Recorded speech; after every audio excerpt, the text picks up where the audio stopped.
how you would improve how people find doctors. Hey everyone, I'm Kevin Wei. I am a product manager on IBM's data and AI team. And today we have a product management mock interview with Eliza. And before we get started, Eliza, for the folks who haven't seen your other videos, can you tell the audience a little bit about who you are? Sure. So my name is Eliza, like you said, and I am a product manager who's worked on, I'm excited about products that help students and help empower people in learning and creativity. I was working as a PM and then as head of product at a startup called Mentor Collective. And now I'm a student at Stanford Grad School of Business. And I also work advising early stage startups on product and go to market and all that good stuff. Perfect. Thanks for coming back on the show. And so for today's question, I'd like to ask you how you would improve how people find doctors. Absolutely. Very cool question.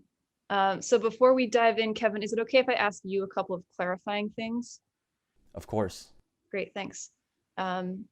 So first of all, I want to make sure I'm on the same page about what you mean by doctors. Are we talking mainly about medical doctors? Are we also interested in mental health or other types of care services? Medical doctors. Cool, okay. In terms of location, are we thinking US centric, something broader, more flexible, or do you have any additional guidance around that? We can assume that this is for the US region, yeah. Okay, great. Um, one or two other things that occur to me. So finding a doctor, I think there's like sort of urgent care finding a doctor as well as sort of finding a doctor in like a less rushed emergency situation. I'm inclined to focus on the second one, but do you have a preference there? Yeah, we can do like a less rushed situation. I think for a more emergency scenario, the patient would just call 911. Yes, agreed. Maybe a different flow. And my last thing, are there any particular success metrics that you'd like me to bear in mind, or would you want me to come up with those on my own? It's totally up to you. So just assume that you're a PM at a tech company and this is the question posed to you. Okay, sounds good. If it's okay with you, then I'm going to take a minute just to jot down a few notes. Sounds good. Thanks. Okay. So I think I'm ready to dive in. And I maybe would like to start just by taking a step back and kind of thinking about what the situation is. So you just gave me some helpful context and answer to my question. So just to kind of reiterate, so we're looking to help users who are trying to find a physician, someone that maybe will stick with them for a while, not an emergency doctor. And we want to help them get through the process, which might involve figuring out who to go to, who the possible doctors are, who do they want to visit, how can they schedule, and then making sure they schedule. So when I think about sort of success metrics, I want to answer my own question or propose an answer to my last question about success metrics just to guide myself. I think probably some success metrics would be number one, do they book an appointment with the doctor? So that feels like the most immediate indication of success is, does the patient find someone they want to meet with short term? But then I think there's also a long-term question about, was this doctor the right one once they met? So maybe we could look at something like rate of second appointments, something that measures rate of return to that doctor the second time. So we want to maximize the percentage of people who are having one appointment and the percentage of people who return maybe at least once in the following, say, 2 years, something like that. So those might be my sort of quantitative metrics. Do those kind of make sense? Yeah, that makes sense. Sounds like you're focusing on engagement and retention. Yeah, I think that's where I'm inclined to focus, and maybe I'll that should lead me into thinking a little bit about the users here. Before I dive in, though, actually, just to give you a sense of how I'm going to roadmap this, Kevin, I think I do want to. So I thought a little bit about success metrics, but I want to dive into users next, just to make sure those metrics actually match up against where I want to focus on the user side. Then I want to think about pain points specific to whatever users we end up focusing on. Then we can dive into some potential solutions to help with whichever pain point sticks out to us as maybe the most severe, the biggest opportunity. Does that plan sound all right? Yeah, the plan sounds great. Cool. Okay. So this is a really interesting one. And I mentioned that I've worked in education, and I think health is similar because there's often like a bunch of different types of users to think about. And in this case, I think there are like maybe four user chunks that I would consider in terms of role. And those are the first and most obvious, I think, is the patient, the person who is doing the finding of the doctor for themselves. But we can't, I don't think, forget about the doctors who are like an important participant in this ecosystem or in this transaction. I think those are the two biggest. There's also, though, I would note caregivers. So there might be someone who's looking for a doctor who's not looking for themselves, but maybe for their child or for an elderly parent or maybe even a friend, someone else in their life. Might want to think about them. And then lastly, and maybe like more tangentially, but I think still important, is insurance companies, which in my experience play a big role in who a patient can see in terms of doctors. So I think we just want to be aware of them in this ecosystem as well. So that's sort of my high level segmentation. I am most interested in zeroing in on the patients and breaking them into some behavioral buckets, since I think they have the most choice in all of this. I think doctors and insurance companies are like kind of locked into like large scale and enterprise sorts of interactions. Doctors are tied to doctors' offices and hospitals. It just feels like a much more complicated place to insert a tool. And I'm not sure that the pain is super severe. Folks are doing these jobs. They're getting paid to work as a doctor and insurance, person. And so I'm not super inclined to think their pain is as bad as a patient who's searching around for a doctor. And caregivers are also kind of complicated when you have to, deliver to a caregiver, but also to the person being cared for. It's just, again, a bit complicated. And the end user, that patient, may not be the one. It's not the same person feeling the pain and making the buying decision. So again, a little more complex. So I think we can make the biggest bang for our buck on the patient side. Does that make sense? Yeah, and did you want to go and slice this data into different behavioral buckets? Yeah, I'd love to do some buckets on the patient. So some thoughts on the patient. The behavioral slicing I'd like to do is around why they're looking for a doctor. I think that might be a good way for us to get at different clusters of pain points. So why might you be looking for a doctor? One happened to me very recently, which is that you have moved to a new place and you need to find someone who's in your new region. So I think that applies to people who have moved or who, for whatever reason, I think it's to people who've moved. A second one might be you have something has happened to your health, like maybe you got a diagnosis, maybe you got an injury, maybe you have some sort of chronic condition that means that you want to find a doctor, maybe leaning into your health more than you used to, or needing to invest more in a certain type of recurring care. So like new health needs would be the second one. A third might be maybe you're someone who has aged out of pediatric care. So I think everybody kind of starts life with a doctor that their parents find for them.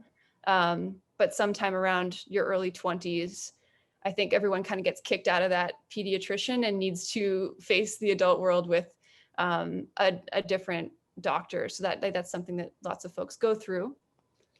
And then the fourth and final thing that occurs to me is maybe you just don't like your doctor. Maybe you're just looking because you don't like them for whatever reason and you're looking to make a switch for that reason.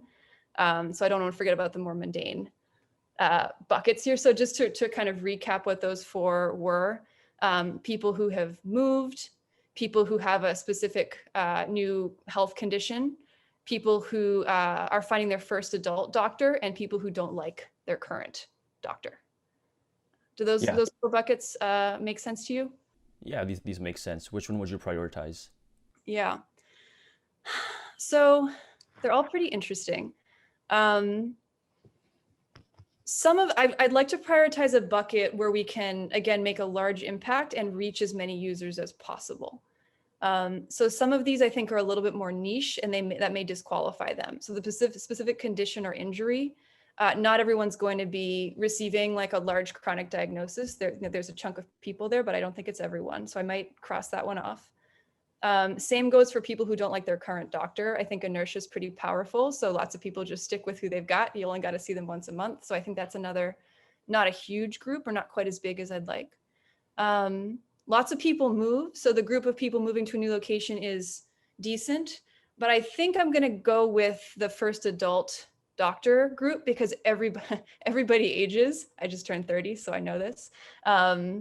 And so I like that because it is the largest swath of users, and I love building for younger users because you can capture them early, build their connection to the product for their lives. And I think there's likely to be significant pain for the current generation of users because I think doctors' offices often have antiquated systems. And so there may be particular pain that we can really help. And I think there's a big mission impact too. If we can really help young people build good habits of going to the doctor, there's lots of societal benefits to doing that as well. So across the board, I feel pretty good about that user group. Sounds good. Cool.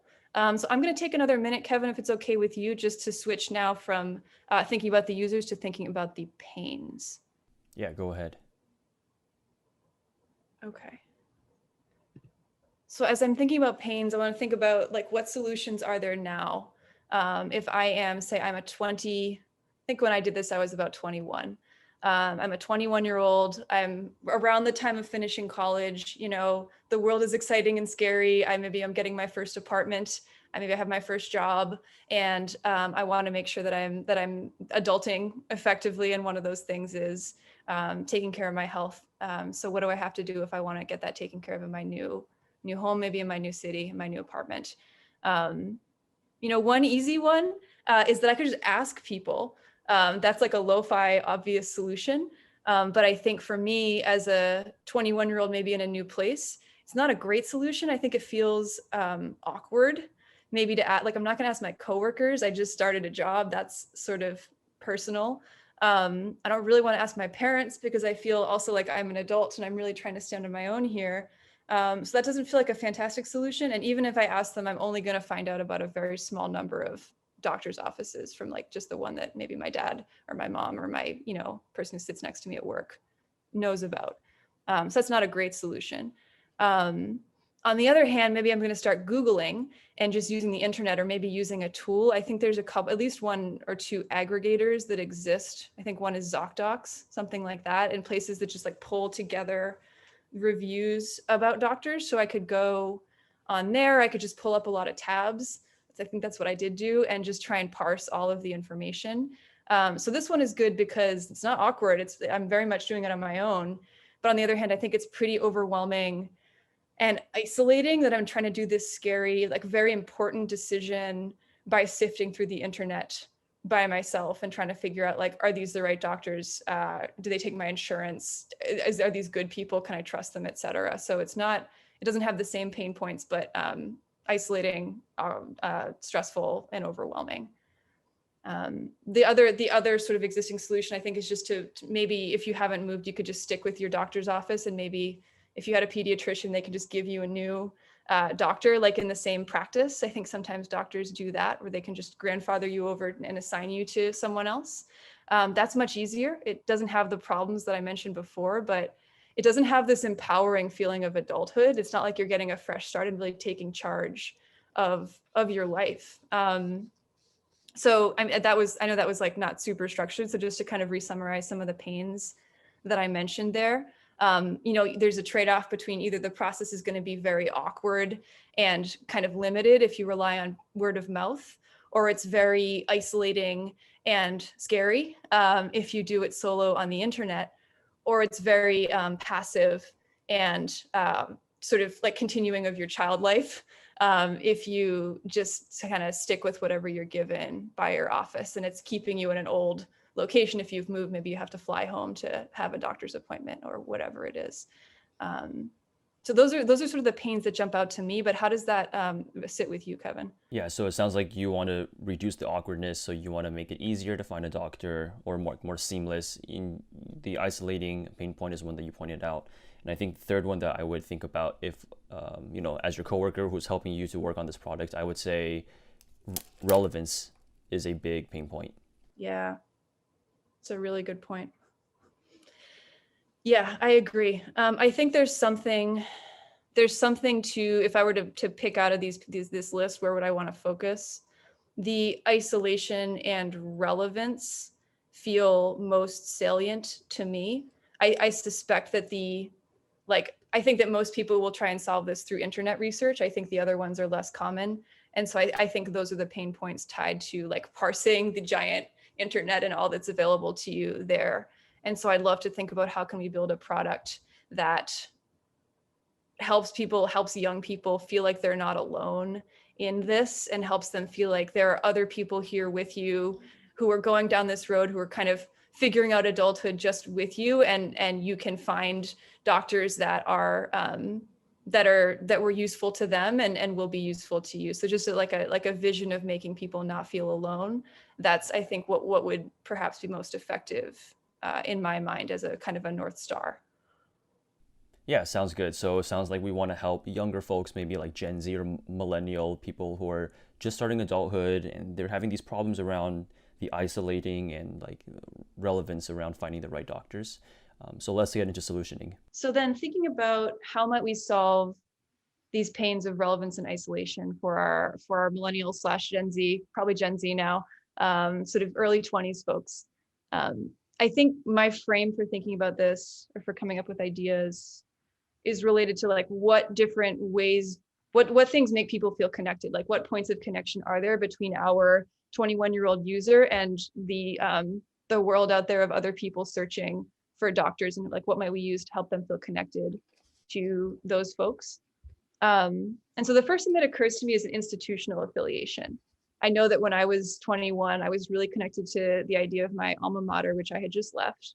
I really identified with my company, which had just hired me.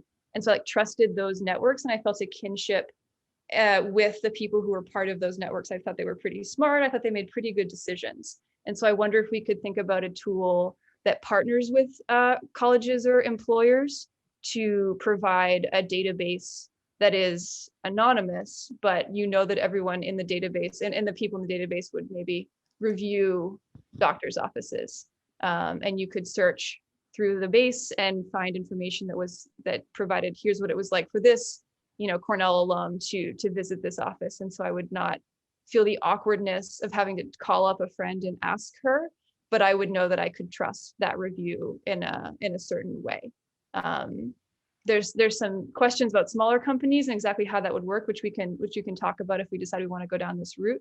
But I think this has a nice ability to kind of weave into onboarding processes and other things. And it's always, convenient to reach large groups of users by partnering with an institution that can reach them more organically. So that's one idea, is kind of an affiliation-based database. One suggestion there. Another one though, and this is a really personal problem, trying to find a doctor is deeply personal. And so I'd want to think about not just like institutional affiliation, but personal identity. And so I wonder if maybe we could think about a sort of identity-based community for information sharing about doctors. So for example, a resource where you could say, I identify as a queer woman, or as a man of color working in Boston, or whatever it is, and just having different subcategories where maybe you could go in and learn from other people with that same affiliation, maybe get questions answered and see recommendations tailored to a specific identity. And there's potential to do different types of engagement there. So I think that's more of a personal identity angle. Doesn't have the pulls of like a large institution, but I think maybe folks would feel a stronger sense of obligation to those groups, which could be nice for us sustaining engagement with the community and having people come back and do things like write reviews. So that could be an interesting one.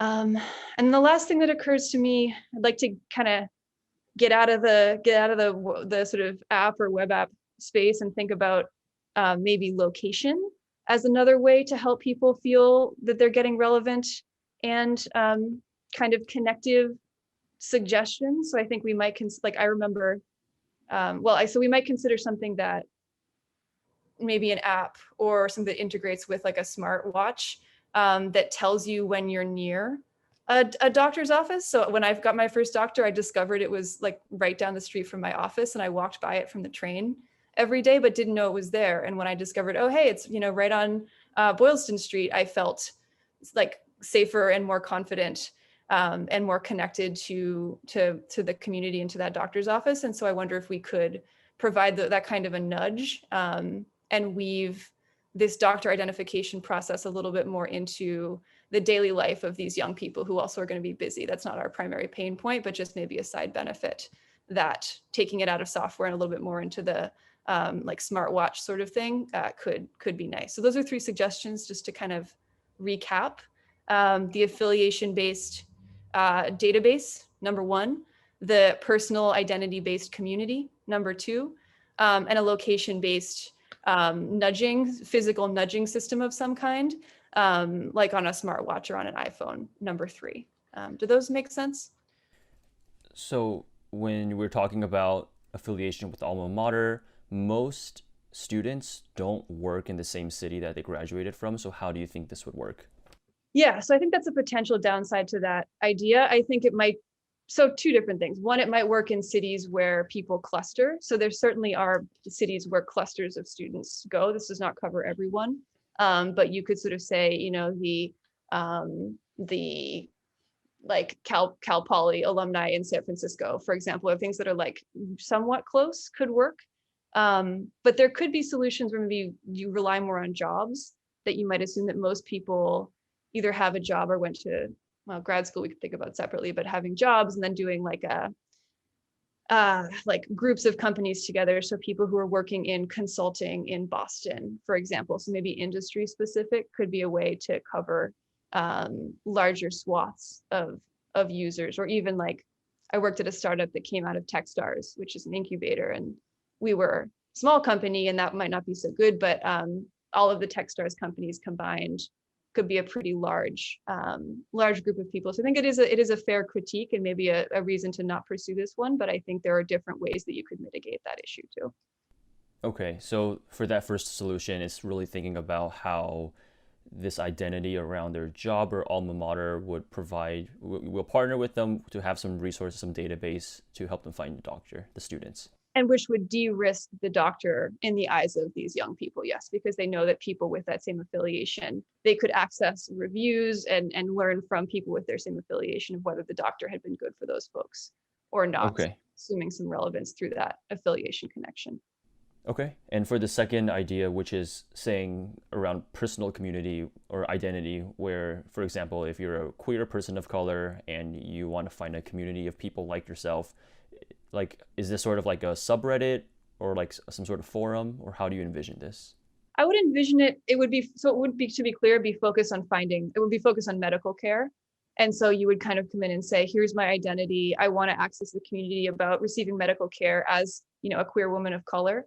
And then you would be able to get into that community, and maybe there would be, and it would, you know, be places where folks would be chatting about different, maybe common questions that they had and some answers, maybe different problems or critiques they had, maybe the best doctors in different regions for this, maybe tips for visiting the doctor, you know, as someone with this identity. You could even, it could be interesting to involve doctors with that identity. Now thinking about like some of those other user groups, maybe spotlighting, you know, a physician with that identity and kind of how they think about it to help maybe those people feel more confident and better informed, not only scheduling appointments, but actually going into those appointments as well, to hark back to our success metrics of getting them to show up and getting them to keep coming back.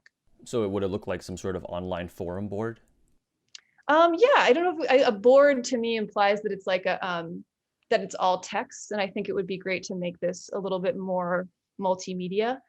So maybe there's different like useful videos or other things, but yes, it would be a resource with information that would be posted by members of the community, reviews, maybe also doctors and experts who could help these users feel more confident. Okay. And your third solution around the smartwatch, is this where if I'm walking around my city and I need a doctor, it'll just vibrate and it'll tell me where the nearest doctor is? Yeah, and we'd want to dive in, if we wanted to dive into this one more, to think about exactly what the nudge would be like, if it would be a vibration, if it would be a push notification. I think if we were to go with this one, we'd want to give the user a lot of feelings of control. So I think the risk with this one is that it feels invasive, which is not what we want to create in terms of an impression when privacy is an important consideration for health. But if we could have, you know, permissions and options at the outset around like, what kind of nudge do you want? How often do you want it? Do you want us to keep bugging you or not? You know, once you've walked by a place, things like that. But in essence, yes, it would be a nudge when you came geographically close to a potentially a good fit doctor's office. Okay. So in the beginning, we talked about how we're focusing on engagement and retention. I'm curious which one you'd prioritize. Yeah.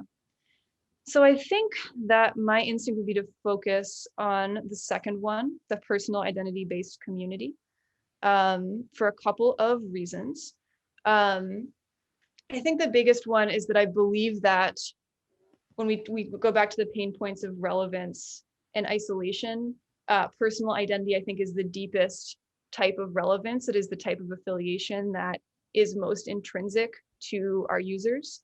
And so I think it would be most likely to attract their attention, and most likely for them to kind of build a strong connection to it. Whereas institutional affiliation is like sort of imposed externally to some extent. You've chosen your job, yes, but like your company is telling you to use this tool.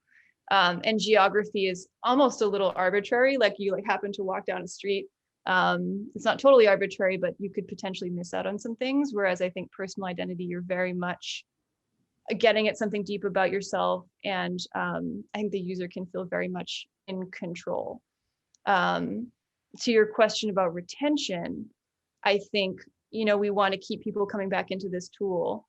I think this one, far more than the other two, is likely to generate like a flywheel of content coming back into it and wisdom from the community, because people feel, and I know this from working as a mentor and working on mentoring projects, people want to give back to their community and they want to support people who are kind of learning a thing that they've already learned. And so there's a strong likelihood that if you ask users of this community, hey, remember to come back into here and like review the doctor after your visit, or to tell us, did the visit go well, or to give tips to the next person who comes along, I think it's very likely that they will be willing and excited to do so. And they'll get the positive vibes of maybe having likes. There's like a lot of social functions you can put in to help make those people feel good for contributing. And in turn, to the question of like, can we help them build a tool that increases the likelihood they will return to this same doctor? I think the more that users use a tool like this, the better its data will get. So the better the reviews, the more accurate the doctor's reviews will be. The more doctors' reviews there will be, the more offices and cities will be covered. That means the site will make better suggestions. And that means that the likelihood that like a good fit doctor is recommended also increases. So I think that this is going to be the best chance of us both getting people into the office with a doctor they feel confident and comfortable about, and then getting them to that second appointment because they got a recommendation that was really a strong one and resonates with them personally. Okay, so imagine that you put yourself in the shoes of a queer person of color. You find this community that is also around like other people who are of the same identity as you, and they're also looking for a doctor.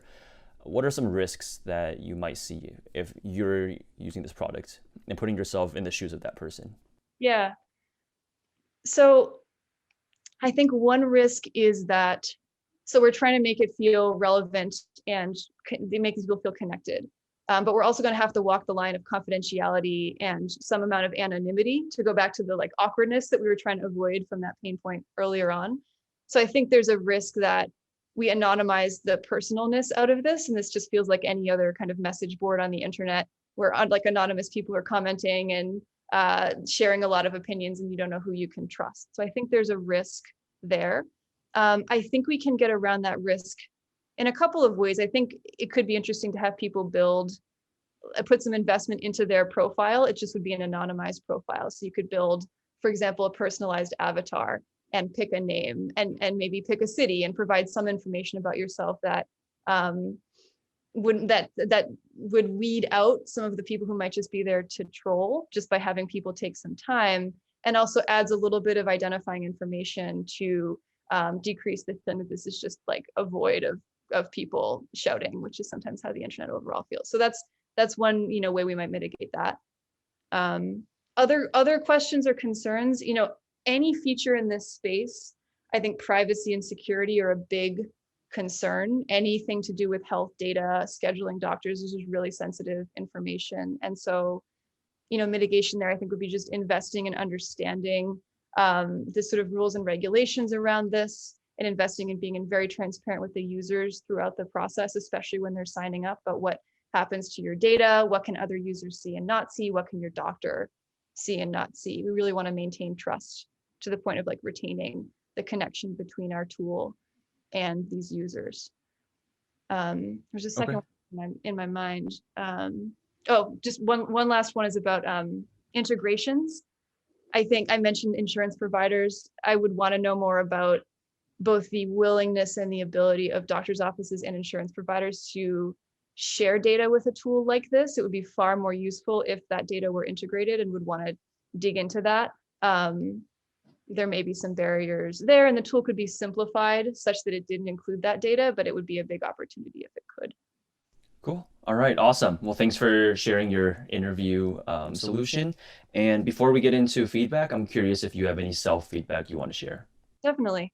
I mean, I think I always need to tighten up my description of solutions. I never have quite the clarity there that I would like. I think it's potentially a case where I might want to try and bring in some visuals or something else just to keep it really easy to understand.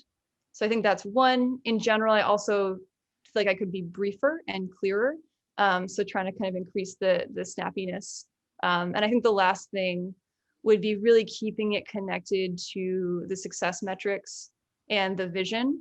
I sort of picked a hybrid of two pain points, and then that could have felt a little clearer, the through line between success metrics, vision, and pain point. So I think if I were to do it again, I would try and tighten up that sort of 3-point connection.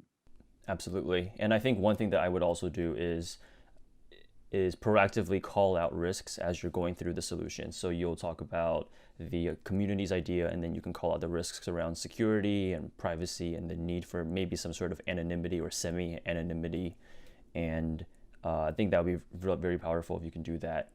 So a feedback from my end is that you can call out risks for your solution as you're going through. So for example, when you're talking about the communities, you can call out risks proactively about anonymity or semi-anonymity and the needs for security. That's it for today's mock PM interview. For the audience, good luck with your upcoming PM interview. Thanks so much for watching. Don't forget to hit the like and subscribe buttons below to let us know that this video is valuable for you. And of course, check out hundreds more videos just like this at tryexponent.com. Thanks for watching, and good luck on your upcoming interview.